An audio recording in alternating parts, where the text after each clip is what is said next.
And I give now the floor to Ms.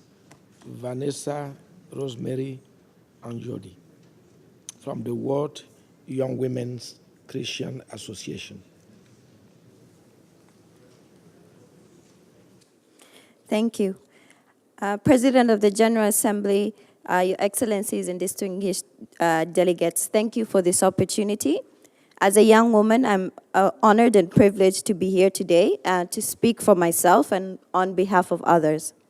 We welcome the efforts of the United Nations, particularly the Office of the President of the General Assembly, to include the voices of civil society and particularly youth. The world's wealth lies largely in its youth, and we applaud the SDG process for keeping youth central to the development agenda. Working alongside government, we can achieve sustainable development that leaves no one behind. However, there is a need to mobilize, capacitate, and include young people in the development of the regional and national indicators and to develop and promote youth coalitions that will liaise with the national statistics offices. We would like to see political will for youth engagement that goes beyond policies to the prioritization of partnerships.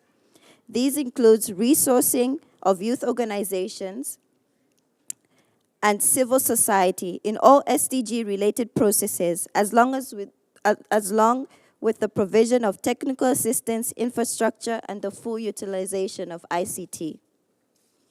We would like to see the development and fulfillment of strategies and statements of commitment by UN member states, national parliamentarians, intergovernmental bodies, donor agencies, and the private sector that promote the inclusion, non-discrimination, and the protection of a diverse group of youth, particularly young women and girls, in the implementation, monitoring, and reporting of Agenda 2030 and the showcasing of best practices.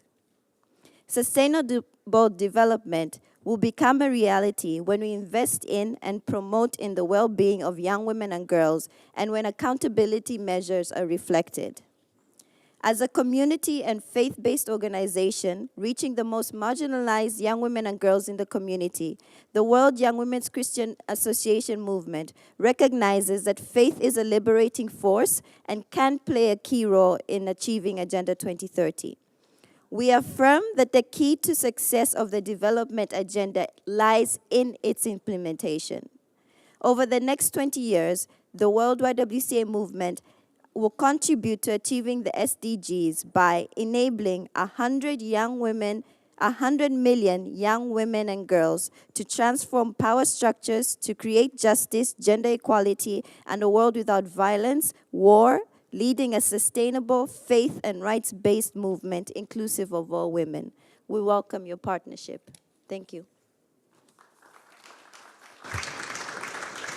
I thank Ms. Vanessa Rosemary Anyoti.